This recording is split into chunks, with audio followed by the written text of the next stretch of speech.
Zextar's crystalline fingers tapped against the obsidian command table, each click echoing through the war room of the Crimson Blade. The flagship's ambient lighting cast a blood-red glow across the faces of his assembled team. 6 of the deadliest hunters in known space, each one a specialist in their own right. "Play it again," he commanded, his inner membranes flickering with anticipation. The hologram materialized above the table, displaying a rotating emblem of the Proximan Merchant Guild. The amount below it made even Krithak's posterior respiratory pods flutter. 50 million credits, enough to buy a small moon in the outer sectors. Valsha, their close-quarters combat specialist, leaned forward on her 4 arms, mandibles clicking thoughtfully. "The payment is excessive for a single target. Someone's desperate. Or scared," rumbled Ythrix from his temperature-controlled corner. The veteran's scared exoskeleton bore the marks of 300 successful hunts, but something in his compound eyes suggested unease. The contract details floated in the air between them. A series of disrupted trading operations along the Cygnus route, millions in lost revenue, and a target that seemed to appear and disappear at will. Strangely, the target's species designation was left blank. An unusual oversight in such a detailed document. "Krithak," Zextar chittered. Analysis. The intelligence specialist's tentacles danced over their neural interface. "The pattern is peculiar. Our target isn't just hitting random ships. They're selecting specific vessels, always owned by our client. The attacks showed tactical precision beyond standard piracy." Anxtara, their weapons expert, flicked her antenna in disagreement. "Pirates can be tactical. Remember the Centauri raiders. Pirates don't leave survivors," Krithak countered, bringing up another hologram. "Look at these manifest comparisons. Before and after each attack. No cargo stolen, but certain containers are consistently empty afterward. Our target is taking something specific." The room temperature dropped several degrees as Ythrix shifted forward. "Or freeing something." Silence fell across the war room. Slave trading was technically illegal in most sectors, though the laws were rarely enforced. More importantly, it wasn't their concern. The Crimson Scales didn't take moral stands. They completed contracts, collected payments, and maintained their reputation as the most effective mercenary team in 3 sectors. "The client requests a meeting," Zextar announced, breaking the tension. In person. That caused a stir. High-value clients typically maintain their anonymity, working through intermediaries and encrypted channels. A direct meeting suggested either great trust or great desperation. "I don't like it," Valsha declared, her upper arms crossing defensively. 50 million for one target, a personal meeting, and missing species data. We're missing something obvious. Zextar rose to his full height, his crystalline form catching the red light, "which is precisely why I've accepted the meeting." Krithak continued deep background analysis on our client. "Anxtara, prepare the arsenal. I want options for every known species." Valsha, review the attack patterns. Find me a prediction model. Ythrix. He paused, noting the veteran's continued unease. Consider why someone would pay moon purchase prices for a single elimination. The team dispersed, each to their assigned tasks. But as Zextar watched them go, he noted something he hadn't seen in decades of leadership. Uncertainty in their movements. The Crimson Scales had built their reputation on perfect information and flawless execution. Now, for the first time, they were stepping into something that felt larger than a simple contract. In his private quarters later, Zextar reviewed the payment offer once more. 50 million credits, enough to retire his entire team in luxury, or enough to compensate for an extremely high risk. The question was, which one was it? The flagship's AI chimed softly. "Sir, the client's vessel has docked. They're being escorted to the war room." Zextar's inner membranes flickered once more. Time to discover what kind of target warranted such an extraordinary price. Krithak's surveillance drones scattered across the Cygnus route like metallic seeds in the solar wind. Each one was a masterpiece of stealth technology, barely larger than a maintenance bot and virtually undetectable to standard scanners. The intelligence specialist's tentacles wove through the neural interface, processing the incoming data streams with practiced efficiency. "Show me what you're hiding," they muttered, multiple eyes fixed on the holographic displays surrounding their workstation. The target's pattern was unlike anything they'd encountered in 2 decades of hunting. Most quarry tried to stay hidden, to blend in. This one seemed to operate in plain sight, almost daring to be noticed. The first drone footage arrived, causing Krithak's chromatophores to pulse with surprise. A merchant vessel, one of their clients, hung dead in space, but instead of the expected destruction, a ship was intact. The drone's sensors revealed the crew was alive, merely unconscious. The ship's security systems had been disabled with surgical precision. "Valsha," Krithak called over the internal comm. "You need to see this."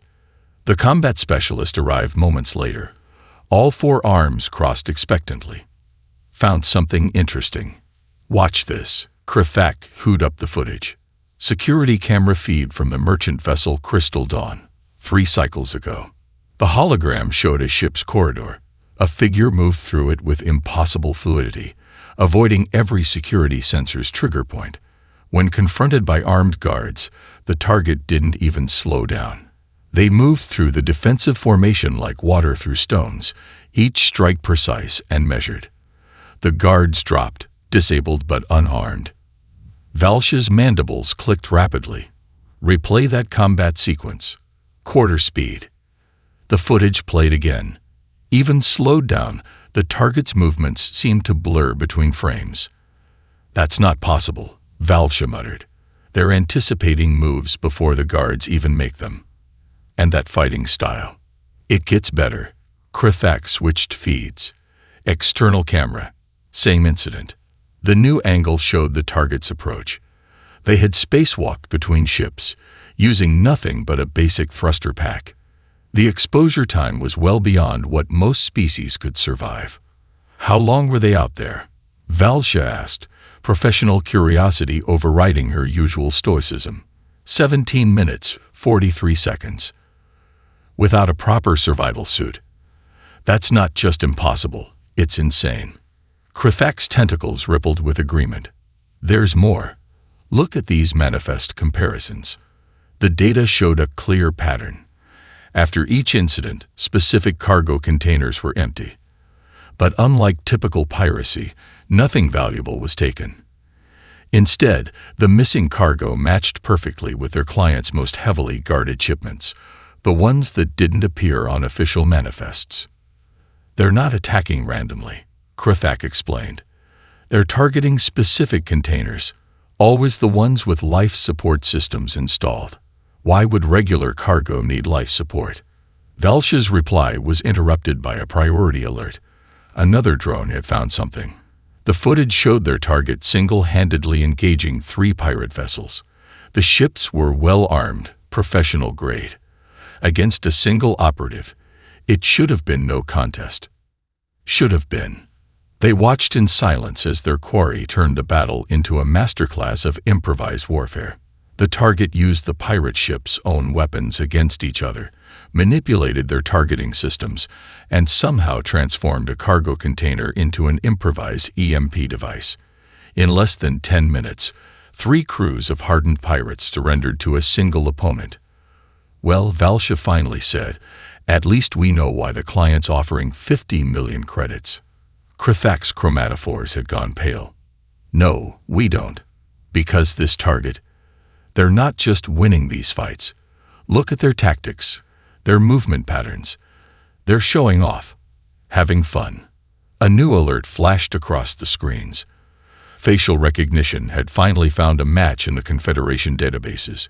Krithak's tentacles froze mid-motion as they read the species designation. "Valsha," they said quietly, "get Sextar. Now." "What is it?" Krithak's voice trembled slightly. "I know why the client left the species data blank. Our target is human." The war room's temperature dropped several degrees as Krithak's footage played. Commander Jack Morrison's service record floated in the air, former Earth Special Forces, decorated combat veteran, and officially listed as retired. The room erupted into chaos before the file even finished displaying. "We're done," Tara declared, her weapon-handling appendages twitching nervously. "Break the contract. Pay the penalty. I'm not going against a human." Zextar's crystalline form caught the red light as he raised a hand for silence. "Explain." Krithak's tentacles danced through additional data streams. "Remember the Rigel Station incident? 3 years ago, a human maintenance worker defeated an entire boarding party using nothing but tools from their repair kit. They sealed off sections of the station by manually overriding safety protocols that no other species can even access without dying from radiation exposure." "That's nothing." Valsha clicked, all 4 arms gesturing for emphasis. During the Epsilon conflict, a single human ship was cornered by a pirate fleet. The human captain ejected their cargo containers, then used the ship's maneuvering thrusters to turn those containers into kinetic weapons. They took out 5 pirate vessels using empty boxes. The youngest team member, Arxie, leaned forward. "Those are just stories. We're the Crimson Scales. We don't fail contracts." Ythrix emerged from his corner, his scared exoskeleton creaking. The temperature dropped further as he moved. "Let me tell you about humans," he said, his voice carrying the weight of experience. "During the Neptune border dispute, I saw one survive in vacuum for 23 minutes. They pulled 2 crew members to safety, sealed 3 hull breaches, and then demanded to know if anyone needed medical attention. Their bones were fractured from pressure changes. They didn't even notice." "But how?" Arxie demanded. "They're not particularly strong compared to Kravaki. Not as fast as Windrunners. Their technology isn't even that advanced." "Because humans don't think like us," Krithak explained, bringing up more footage. "Look at this shipping container Morrison captured. Any other species would have tried to crack the security systems. The human. They reprogrammed the life support to play music until the pirates went insane and surrendered. They're creative," Valsha added. "Unpredictable. You can't calculate their next move because they don't calculate. They improvise, adapt, and somehow turn their weaknesses into strengths." Tara's antennae flattened against her head. "I heard about a human prospector who turned an entire asteroid mining operation into a trap, used mining charges to create a debris field, then led pursuing ships right into it. When asked why they thought of it, they referenced something called Home Alone, apparently some kind of human combat training video." Zextar had remained silent, processing everything. Finally, he spoke. "Krithak, what's the survival rate for mercenary teams that have gone against human targets?" The intelligence specialist's chromatophores paled. 0 successful eliminations. 43% total team casualty rate. The rest surrendered or retreated. Some switched sides entirely. "Switched sides?" Arxie asked. "Humans have this effect," Ythrix explained. "They show mercy when they should kill, offer friendship when they should take revenge. It changes people. The Starweaver Guild now refuses any contract against humans. They say it's not worth the risk, not of dying, but of realizing you're fighting for the wrong cause." The room fell silent as the implications sank in. Their perfect record, their reputation, their 50 million credit contract, all of it balanced against the terrifying unpredictability of a single human opponent. "There's something else," Krithak added quietly. "Morrison's pattern. He's not just hitting random ships.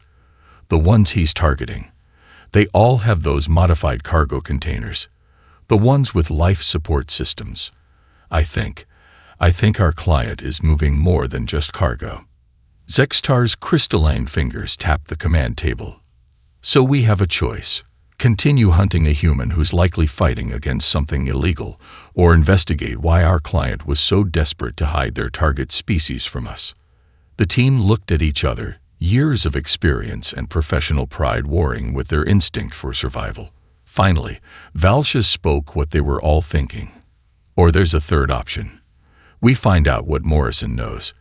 Because if a human is willing to take these kinds of risks alone, imagine what they could accomplish with the Crimson Scales as allies. We can't just ignore 50 million credits. Orcs slammed all three of his appendages onto the command table, causing the holographic display to flicker. We're the Crimson Scales. Since when do we back down from a contract? The war room had split into factions. The younger members clustered around Orcs, drawn by the allure of credits and glory. The veterans kept their distance, gathering near Ythrix's temperature-controlled corner. Zextar watched from his command position, his crystalline form refracting the emergency lighting that had activated during their heated debate. Since the target became someone who could reprogram a station's defense systems while telling jokes, Valsha retorted, her forearms moving through combat forms unconsciously. Let me tell you about the Ganymede incident. A human explorer found their ship surrounded by corporate mercenaries. Instead of surrendering, they vented their hydroponics bay into space and used the frozen plants as chaff to blind the mercenaries' targeting systems. Xterra's antennae twitched. Did it work? They escaped using improvised projectiles made from frozen tomatoes. The human later sent the mercenary company a recipe for tomato soup. Krithak's tentacles rippled with dark humor. Classic human psychological warfare. They don't just defeat you. They make you question your life choices while doing it. Those are outliers, Orcs insisted. Statistical anomalies. We have better technology, more firepower, like the Nomad fleet had. Ythrix's voice cut through the argument like a plasma torch. They cornered a single human freighter, state-of-the-art battlecruiser. The human was flying a retrofitted mining vessel. Know what they did? The room fell silent, waiting. They uploaded something called Baby Shark to the battlecruiser's communication system, on infinite loop. The crew surrendered after 4 hours, begging for mercy. But that's exactly my point. Orcs gestured at the tactical display. They used tricks, not proper combat tactics. If we plan for... You can't plan for humans, Ythrix interrupted, his scared exoskeleton creaking as he stepped forward. Let me show you something. The veteran mercenary activated his personal neural link. A holographic scar pattern appeared above the table, showing a complex network of burn marks across his thorax. Humans did this, not with weapons, not with technology. They used clean supplies and something they called rubber bands. While singing, the younger members' bravado faltered. I survived because they chose to let me live. Treated my wounds, gave me water, asked if I needed anything for the pain. Ythrix's compound eyes reflected the holographic display. That's what you're not understanding. Humans don't just defeat you. They make you realize you're on the wrong side while they're doing it. Zextar finally spoke. Krithak, show them the Proximan merchant's cargo manifests again. The intelligence specialist complied. The data streamed across the display. Shipment routes, modified containers, life support systems in cargo holds. Look at the pattern, Zextar continued. Commander Morrison isn't attacking random ships. He's targeting specific containers, the ones our client wanted us to avoid mentioning in our contract. Understanding dawned across the faces of even the youngest team members. We're not being paid to eliminate a threat, Valsha realized. We're being paid to help hide something that requires life support to transport. And if a human is willing to wage a one-person war against it, Krithak's chromatophores darkened with implications. The room fell silent again, but this time with purpose. Even Orcs' extra appendages had stopped twitching. Zextar rose to his full height. We have 3 options. 1. We attempt to eliminate a human operative who has already demonstrated tactical superiority against superior forces. 2. We break contract and damage our reputation. Or 3. He paused, his crystalline surface catching the light. We find out what makes a human willing to fight an entire merchant guild single-handedly. You're suggesting we switch sides? Orcs asked, but his tone had lost its challenge. I'm suggesting we do what humans seem to excel at. Zextar's inner membranes flickered with determination. We adapt, we improvise, and we make sure we're fighting on the right side of history. The vote that followed wasn't even close. Krithak's surveillance drones took on a new purpose as they redirected their focus from Commander Morrison to the Proximan merchant's operations. What they discovered turned the intelligence specialist's chromatophores a sickly pale shade. Zextar, they called over the secure channel. You need to see this immediately. The crystalline leader found Krithak surrounded by holographic displays showing cargo manifests, crew logs, and security footage. Each image told part of a horrifying story. The life support systems in those containers. Krithak's tentacles moved frantically through the data streams. They're not for preserving cargo. They're for preserving people.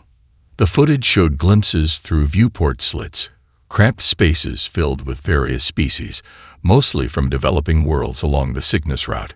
Children huddled next to parents. Workers sold into debt bondage. Prisoners being transported to illegal mining operations. How many? Zextar asked, his usual shimmer dulled by what he was seeing. Conservative estimate. Over 10,000 beings moved through their network in the past standard year alone. Krithak pulled up another display. And that's not all. The previous mercenary teams that went after Morrison, they didn't fail their contracts. They discovered the truth and threatened to expose it. Security logs flashed across the screen.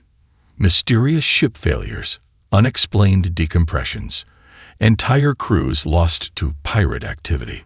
Our client wasn't hiring us for a hit, Valsha said as she entered the room, her forearms clenched in rage. We were meant to be the next loose end to clean up. Inkstara joined them, her weapons specialists eye-catching details others missed. Look at these manifest codes. They're using legitimate shipping permits from the Merchant Guild, but there's a pattern in the registration numbers. Each slave transport is logged as specialized agricultural equipment. Specialized equipment that needs life support, Krithak noted bitterly. No wonder Morrison's been targeting specific containers. He's not attacking ships. He's conducting rescue operations. The intelligence specialist brought up footage from one of Morrison's raids. Viewed through their new understanding, his tactics took on a different meaning. The careful precision in disabling ship systems, designed to protect the imprisoned people inside. The non-lethal takedowns of crew members, preventing sudden movements that could harm the captives.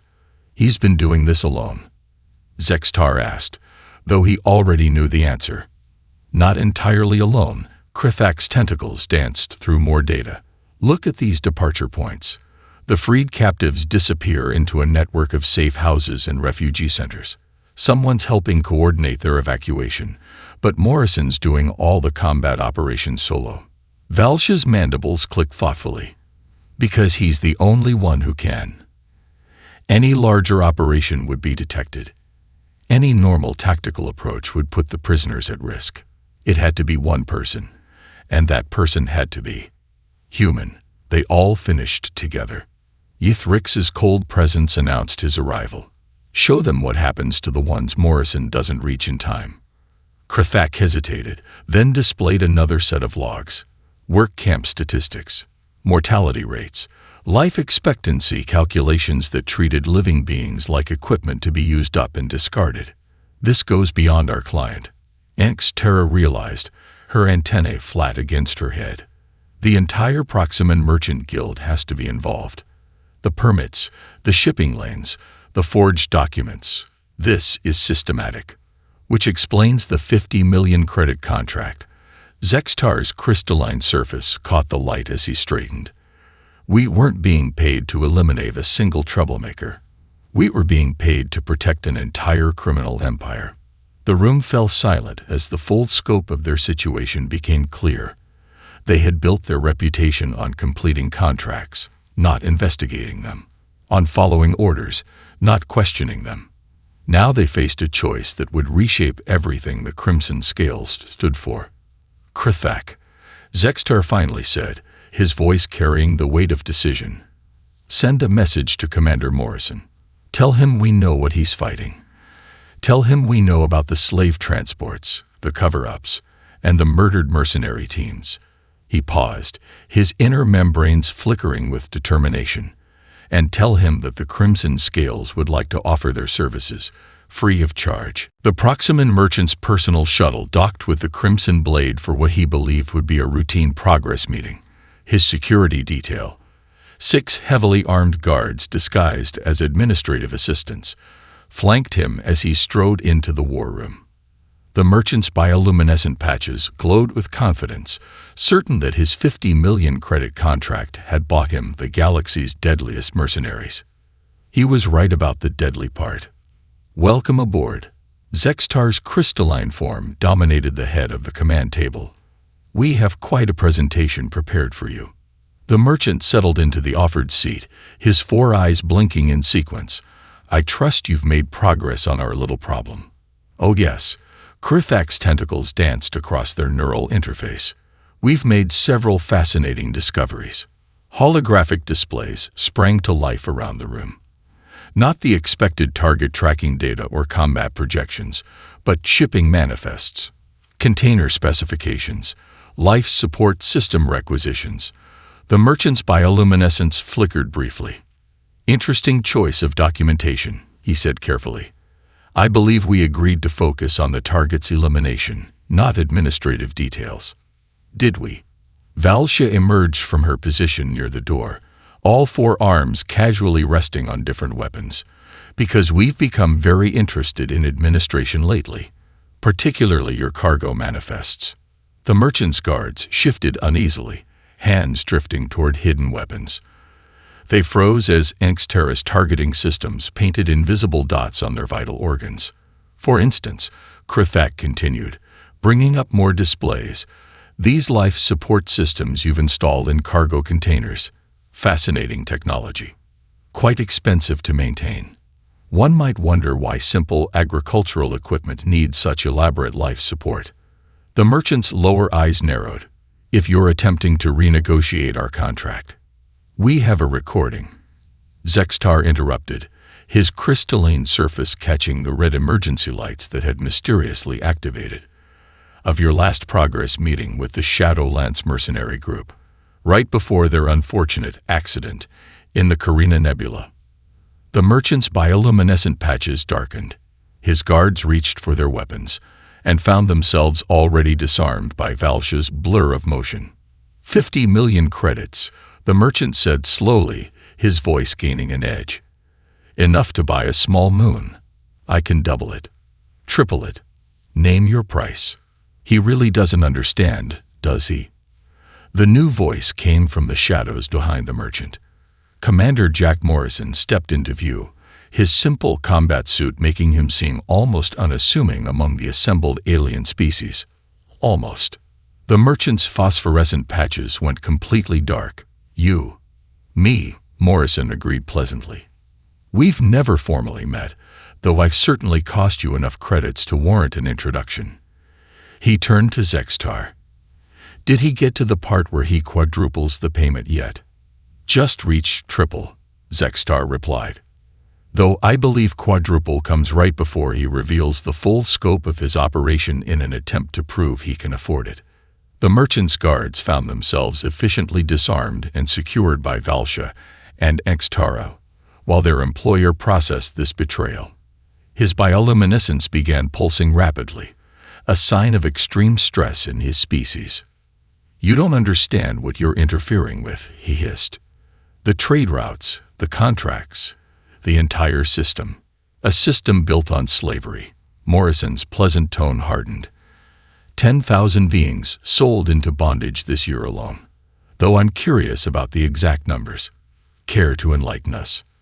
The merchant's posterior respiratory pods fluttered as he realized the trap.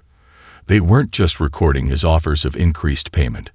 They wanted him to confess the full scope of his operation. The Proximan Merchant Guild will hear about this betrayal, he threatened. Oh, we're counting on it. Zextar's crystalline form seemed to grow larger in the red light. In fact, we're broadcasting this meeting to select members right now. The ones who don't know their legitimate shipping permits are being used to transport slaves. the ones who believe in actual trade. The merchant's expression shifted from fury to the first hints of fear as he realized he wasn't facing a human and a mercenary team. He was facing a human who had somehow transformed the galaxy's deadliest mercenaries into allies. Now then, Morrison pulled up a chair, his smile never reaching his eyes. Let's discuss the complete list of your transport routes, storage facilities, and collaborators. I believe you'll find we can be very persuasive. The Crimson Blade's war room had transformed into an operational center unlike anything in the team's history. Holographic displays showed dozens of ship positions, each representing a slave transport they needed to liberate simultaneously. Commander Morrison stood at the center of the controlled chaos, his presence somehow making the impossible seem merely challenging. The key, Morrison explained, manipulating the tactical display, isn't overwhelming force. It's precision timing and the element of surprise. His fingers traced lines between the target vessels. We have 37 ships to hit in a 6-hour window. Miss one, and the others will alert their backup protocols. Impossible. Arxie muttered, but without his earlier skepticism. Even with our full team, we can't be in 37 places at once. Morrison's smile carried the weight of countless successful missions. That's why we're going to make them come to us. Krithak's tentacles danced through the data streams as they caught on. The emergency protocols. Every ship in their network responds to specific distress signals. Exactly. Morrison highlighted a series of navigation beacons. We're going to trigger a cascade of false emergencies. Each ship will follow standard procedure and move to assist. Only they'll be walking into carefully planned rescue operations instead, using their own protocols against them. Galch's mandibles clicked appreciatively, but the timing has to be perfect. A delay of even a few minutes could alert them. That's where you come in. Morrison turned to Zexstar. Your team has something I never had working alone: the ability to coordinate multiple precision strikes simultaneously. The crystalline leader's surface caught the light as he studied the battle plan. We'll need to split into paired teams. One for ship infiltration, one for prisoner evacuation. While I create chaos in the center, Morrison added, pulling up another tactical layer. Something loud and visible to draw their attention. Something that fits their profile of me. Angstera's antennae twitched with sudden understanding. You've been playing up your reputation for unconventional tactics, making them expect crazy, wild attacks, while actually conducting precise rescue operations. Ythrix rumbled from his corner. The reputation was a cover. Morrison nodded. Humans have a saying.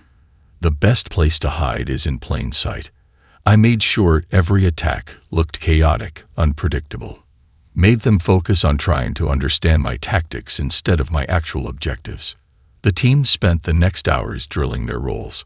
Morrison shared techniques for quick, non-lethal takedowns, methods for bypassing security systems without triggering alerts, ways to calm and organize frightened prisoners during evacuation. Remember, he emphasized, these people have been through hell. They're scared, injured, and desperate. Your priority isn't just getting them out, it's getting them out safely. Krithak monitored the practice sessions through their surveillance systems, chronometaphors pulsing with amazement as they watched the team adapt human techniques to their various physiologies. Valsha's 4 arms became twice as efficient using Morrison's close combat methods. Angstera integrated human tactical positioning into her weapons protocols. You're not just teaching us combat, Zexstar observed during a brief rest period. You're teaching us to think like humans. Morrison paused in his demonstration of lockpicking techniques to Arxie. Not exactly. I'm teaching you to think for yourselves. Humans don't have some special advantage. We just never learn to accept limitations without questioning them first. The final briefing found the team gathered around the tactical display one last time. The plan had been refined, practiced, and perfected. Each member knew their role in what they'd dubbed Operation Nightfall. One last thing, Morrison said, his voice carrying across the war room. When I was operating alone, I had to leave some ships untouched because I couldn't save everyone without risking the entire operation. Today, we saved them all. Every single one. Zextar looked at his team. The galaxy's deadliest mercenaries transformed into something else. Something more. The Crimson Scales have never failed a mission. He declared, his crystalline form glowing with purpose. We're not about to start now. Morrison smiled. Then let's go make some noise. 3 months after Operation Nightfall, the Crimson Blades War Room hosted a different kind of meeting. The holographic displays showed not battle plans, but statistics. Rescued slaves reunited with families, criminal networks exposed, corrupt officials brought to justice. Commander Morrison's face filled one of the screens, transmitting from his latest mission. The last safe house just reported in, he announced. All 10,417 survivors have been processed through refugee services. The Interstellar Rights Commission is handling their cases now. Zextar's crystalline form reflected the soft blue light of the displays. And the Proximan Merchant Guild. Imploding beautifully, Morrison's grin carried even through the transmission. Their legitimate members are scrambling to distance themselves from the slave traders. Your evidence dumps were very thorough. Krithak's tentacles danced through the data streams with pride. The encryption keys our client provided opened everything. Amazing what people will reveal when they think they're about to buy their way out of trouble. The intelligence specialist's displays showed news feeds from across the sector. The Crimson Scales had become known for something beyond their combat efficiency, their ironclad ethical code. New clients approached them not just for their skills, but for their principles. Speaking of clients, Valsha entered, all 4 arms carrying datapads. We've received 43 new contract requests this week. 3 are from human colonies asking for help protecting their mining operations from corporate raiders. Legitimate mining operations. Anx Terra clarified from her weapons station, with actual miners who get paid actual credits. Ithrix emerged from his corner, the temperature dropping slightly. There's also a message from the Shadow Hands mercenary group. They're requesting our new operational protocols. Apparently, our reputation for combining effectiveness with ethics has made an impression. Send them the basics, Zextar decided, including our enhanced contract screening procedures. The procedures in question filled another display. The Crimson Scales now investigated every client as thoroughly as their targets. Their contracts included clauses requiring full operational transparency and immediate termination if criminal activities were discovered. Most importantly, they reserved the right to switch sides if they discovered they were being used to support injustice. Commander, Arxity called from his station, his earlier skepticism long transformed into respect. The training programs you designed are showing remarkable results. 3 other mercenary companies have adopted them. Morrison nodded on screen. Because they work. Turns out treating your team like thinking beings instead of organic weapons produces better results. Who knew? The comment drew knowing chuckles. The Crimson Scales had discovered that human tactical flexibility, combined with their own specialized capabilities, made them nearly unstoppable. Not because humans were superior, but because they'd learned to question everything, including their own limitations. We've received another interesting request, Krithak announced, their chromatophores pulsing with amusement. The Interstellar Mercenary Guild wants us to help draft new industry standards. Apparently, we've inspired a trend toward ethical intervention operations. Think we should do it? Zextar asked Morrison. The human commander's expression turned thoughtful. You don't need my opinion on this. You've more than proven your ability to make these decisions. Perhaps Zextar's inner membranes flickered. But we've learned the value of different perspectives. Humans taught us that strength isn't about being the deadliest.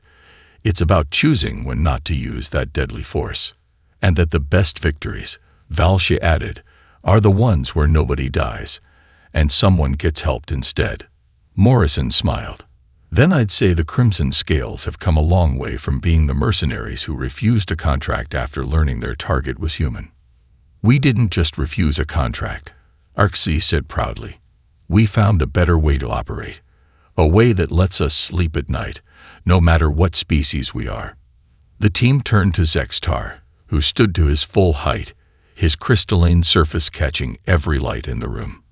Send our acceptance to the guild, he decided. The galaxy could use more ethical mercenaries. And if anyone asks why we change, tell them we learned it from a human.